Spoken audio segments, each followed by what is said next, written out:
What is going on, Headliner Nation? Jake, Fantasy Headliners. Hopefully everybody's doing well out there today. We're talking about our quick and dirty top 30 running backs here for Week 8 fantasy football. And we have a few teams, a few guys who are a little bit questionable right now that we really need to monitor going into the weekend. We'll talk about it here today, and we're not going to waste any more time. We're getting right into the rankings starting right now at number 30. It's going to be Justin Jackson. Los Angeles Chargers didn't look 100% last week, still splitting touches with Joshua Kelly, and has a difficult matchup going up against Denver. For right now, keeping him at number 30. Number 29, LaMichael Pirine of the New York Jets, a matchup going up against the Kansas City Chiefs, a matchup in which I expect them to be losing the entire game, which means they'll be forced to throw. LaMichael Pirine a little bit more active in the passing game. Got him right here at 29. 28, Gus Edwards, Baltimore Ravens. Do not forget about Gus Edwards. Mark Ingram is not 100%, and it's still unclear whether or not he's going to play this week. If he doesn't, expect a heavy dose of Gus Edwards, maybe a little J.K. Dobbins, in a difficult matchup going up against Pittsburgh. Just don't forget about him. Somebody we're watching going into the weekend got Gus Edwards, 28. 27, Jamal Williams, Green Bay Packers. Still unclear how healthy Aaron Jones is going to be. If he does play, expect a little bit more Jamal Williams sprinkled in throughout the game so they don't overwork Aaron Jones. In a matchup this week, a very positive matchup going up against Minnesota. Don't forget about Jamal Williams either. Got him at 27. 26, Philip Lindsay. He still has yet to clear concussion protocol. If he does, though, I love Philip Lindsay this week against the Chargers. However, until I actually see that clear designation, I got to keep him dropped down a few spots. Got him at 26. 25, Carlos Hyde, Seattle Seahawks. Another one of these players we just don't know about heading into the weekend. There's a chance that he does play, but he's dealing with a hamstring injury. If he doesn't, expect rookie DJ Dallas to get a lot of touches. But as of right now, until he's ruled out, got Carlos Hyde at 25. 24, Devin Singletary, Buffalo Bills, or as we like to refer to him, damn it, Devin, because he just continues to be inconsistent. I'm not overly worried about Zach Moss long term, but in a matchup this week against New England, I kind of have tempered expectations. Got him there dropped down to 24. 23, Ronald Jones of the Tampa Bay Buccaneers. I mean, last week he was inside the top 10. What happened, you asked? Well, there's no commitment to him. They're all about getting Leonard Fournette involved, and it's obvious that Bruce Arians wants to use Leonard Fournette. They're both going to be solid plays this week, but they're going to eat into each other's ceilings. Got Rojo at 23.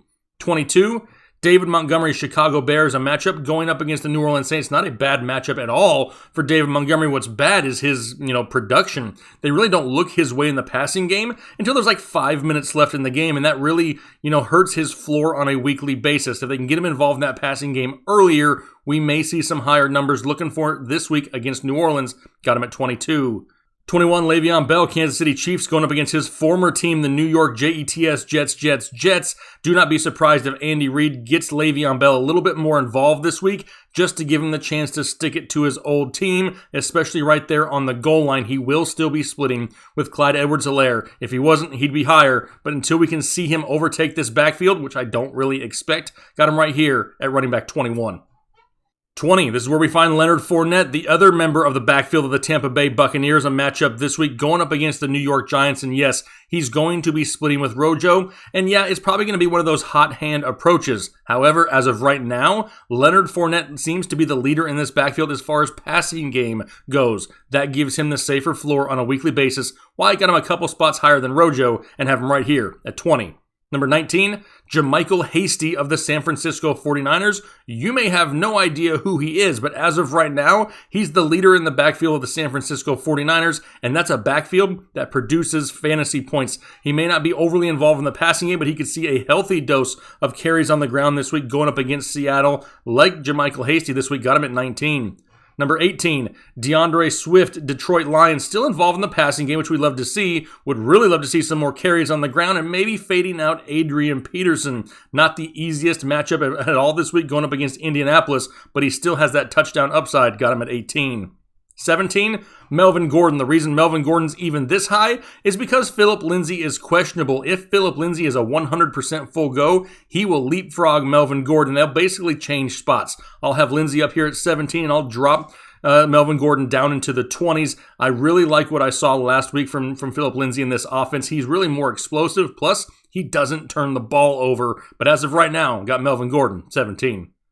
Number 16 is Darrell Henderson, Los Angeles Rams, going up against the Miami Dolphins. Not the easiest of matchups. The Dolphins' defense is pretty underrated. However, the biggest issue here is the split in the backfield between him and Malcolm Brown. This can be one of those games where I see him getting some early touches, excelling with them, and keeping the bulk of the workload all 4 quarters. Got Henderson at 16. 15, his opponent in that game, Myles Gaskin. A lot more difficult matchup for him going up against Aaron Donald and the Rams. However, with Tua under center, I expect him to try to utilize the run game a little bit more to take the pressure off him in his first ever NFL start. Therefore, the volume should be there. Got Myles Gaskin at 15. 14, Gio Bernard, Cincinnati Bengals. It's kind of sounding like we may not have Joe Mixon again. That puts Gio Bernard right back in to the RB2 mix this week in a matchup going up against Tennessee. Now remember, Gio isn't a between-the-tackle type of runner. He's going to be reliant on the passing game and finding the end zone. That's why I got him dropped down right here to 14.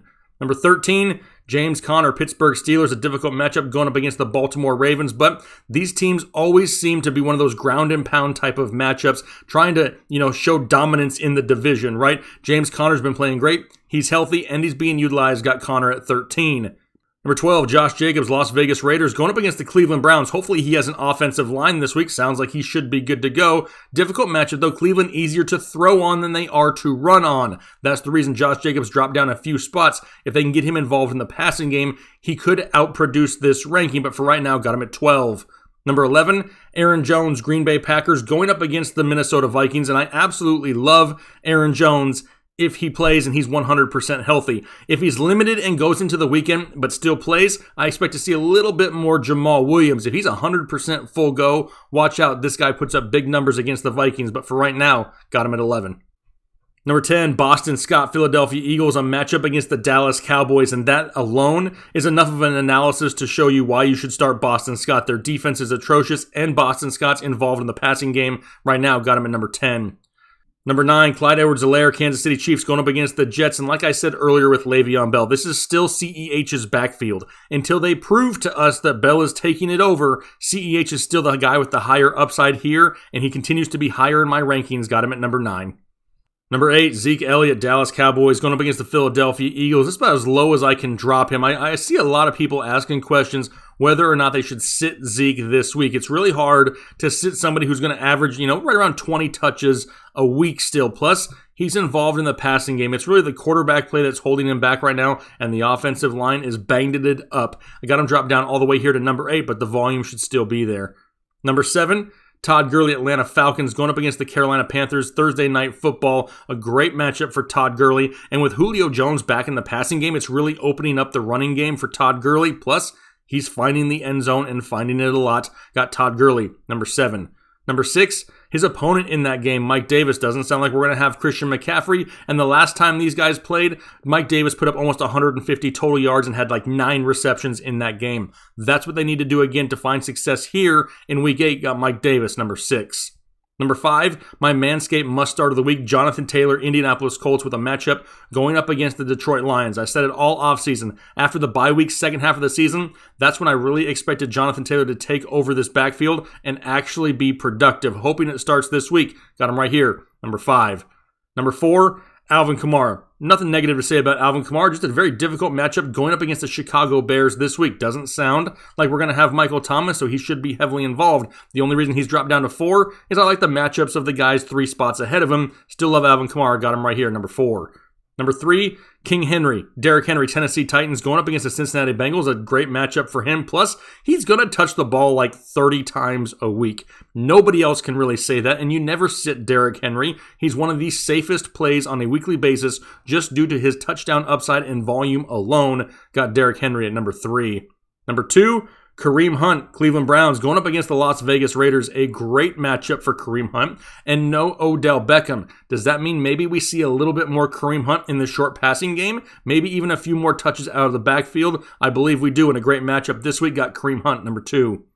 Number 1, it's going to be Dalvin Cook. All signs pointing to him being active and 100% good to go for this weekend's game against Green Bay. A Green Bay matchup in which he absolutely dominates every time he plays and is healthy. Love Dalvin Cook, love the explosiveness and the big play potential we could see from him this week against Green Bay. He's going to be my number 1 running back here in Week 8. All right, there's the quick and dirty top 30 running backs here for Week 8 fantasy football. I'm sure we disagree on a few players. That's absolutely normal, because if we always agreed, there would be no purpose in watching any fantasy football videos, right? We're supposed to have differing perspectives, and that's just fine. That's what makes us all overall a little bit better at this game that we have so much fun playing. But we greatly appreciate the support. Hopefully this helps set your lineups going into the weekend. Looking for a lot of wins this weekend, and look forward to talking to you on the live show Saturday night. That's where we'll have all of our latest up-to-date information to help you get your lineup set for the weekend. Hopefully you guys had a great week, and we'll talk to you later.